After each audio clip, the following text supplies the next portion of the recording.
Hello, this is Thursday's lesson and it will also help with Friday's lesson. For the next 2 days, we'll be learning to retell a traditional tale from another point of view. We're going to have a go at rewriting the Three Billy Goats Gruff, but from the troll's point of view. Now, to do that, I've put a few things to help you into the OneDrive.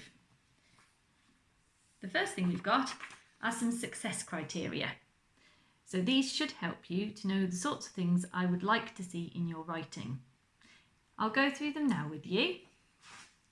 So we've got writing in the first person. So remember, that's writing as if you are the troll himself.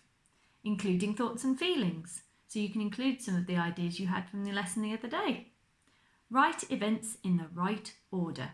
So it still needs to be recognisable as the Three Billy Goats Gruff. So we still need those three goats trip-trapping over the roof. But you're writing it from the troll's point of view. So how does he feel about it and what does he do? I'd like to see some of those time adverbials that we talked about. Remember the sequencing words? Then, next, after a while, meanwhile, suddenly, at last. Using some conjunctions. Conjunctions are words that help us join ideas together within a sentence. And, so, because. And, if you can, try to include different sentence types. Maybe the troll could ask a question of the reader at some point. How would you feel if a goat came trip-trapping over your roof? Or perhaps, if he's feeling particularly strongly about something, you might want to put an exclamation mark at the end of your sentence. I just couldn't believe these ridiculous goats were trapping all over my roof again! Exclamation mark. Have a think and be creative. To help you with your spelling in this task, I also have a word mat that is in the OneDrive. That gives you some nice ideas for spellings that you might want to use in your writing, and also reminds you about the different sentence types, the conjunctions we've just talked about. Okay, so you can have a little look at those, but just to show you what they look like. All right, so let's start then. So you're going to write this over 2 days, today, Thursday, and tomorrow, Friday. Okay, this is your piece of work that I would like to see, but you don't need to send it to me until it's completely finished. Okay, so I shouldn't need to see it till at least Friday, okay? Now, for today then, you only need to aim to get about halfway through the story. In the OneDrive, there are 2 different sheets that you can choose to use.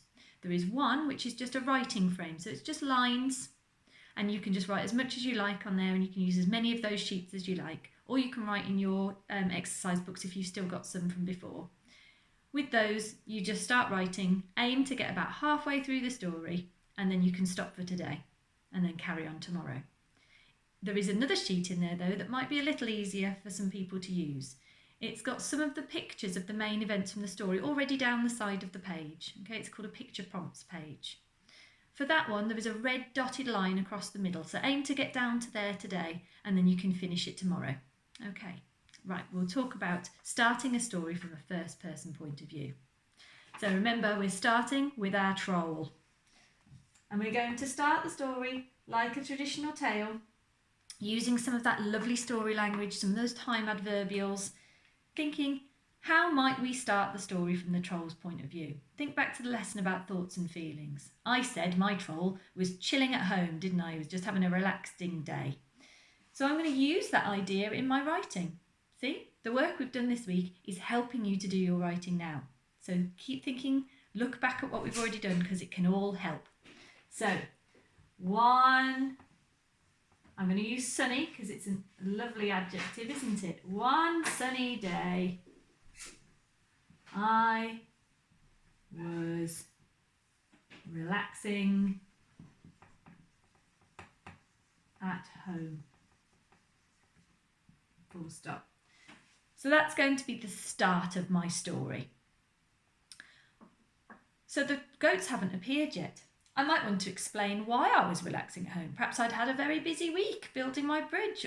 Perhaps I'd fixed it from the last time I had some visitors come trip-trapping over my roof. Have a little think and add a little bit of detail. I'm going to keep mine simple for now though, because I don't want to keep you talking too long. I want you to get on with your work. So one sunny day, I was relaxing at home. I think I want one of those lovely time adverbials, something that means it's happened quick as a flash. Oh, that could be a good one.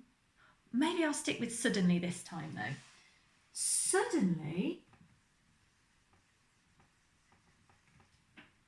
I was rudely disturbed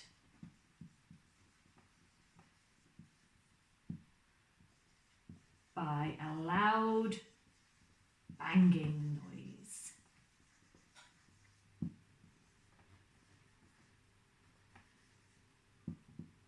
Okay, so I'm sticking to those ideas from the original story, but I'm twisting it a little bit. I'm telling it as if it's the troll telling the story. Remember? So one sunny day I was relaxing at home. Suddenly I was rudely disturbed by a loud banging noise. I think I'm ready now to include the first event from the original story. What do you think that loud banging noise was that disturbed the troll? It's that first little goat, isn't it? Trip-trapping over his roof. So I'm now going to move on to the first part of the story. From the original story, sorry. Here's my little goat trip-trapping over the roof. Okay. Again, I'm going to start with one of those time adverbials. Remember, I'm not saying what the goat did. I'm talking about what the troll did, what he saw, how he felt about it. All right? I'm keeping the events, but from the troll's point of view. So let's see. One sunny day, I was relaxing at home. Suddenly, I was rudely disturbed by a loud banging noise. As soon as I poked my head up above my bridge,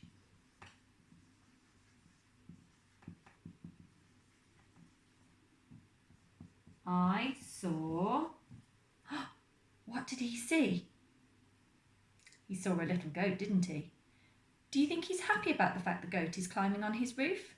Do you think he'll say, I saw a cute little goat? Wonder how he would describe that little goat. How about cheeky?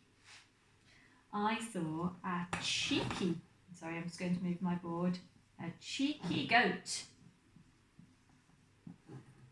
Clambering, there's a nice word, clambering. Sort of means climbing, clambering.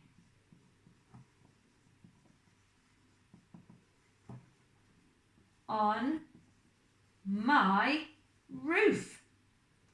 Now what do you think I could have at the end of that sentence? I could put a full stop.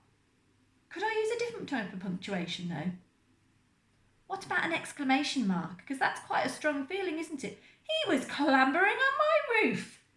Exclamation mark. There we go. Can you see how I'm telling the story using the main events from the original story, but turning it round a little bit so that we're talking about it from the troll's point of view? I'm saying how he felt, aren't I? I'm going to read it one more time through, just to make sure I'm checking my spellings, my punctuation, making sure I'm happy with my ideas, because if there's anything I want to change, I can always rub it out and do it again, can't I? I might think, oh, there's somewhere I've missed an adjective, or perhaps I could put a bit more detail in there. That's fine.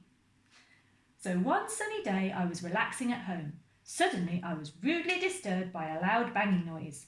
As soon as I poked my head up above my bridge, I saw a cheeky goat clambering on my roof. I think I'm quite happy with that. I've certainly remembered my capital letters. I've got full stops at the end of my sentences. I've got an exclamation mark for showing a strong feeling. I think I'm ready to carry on.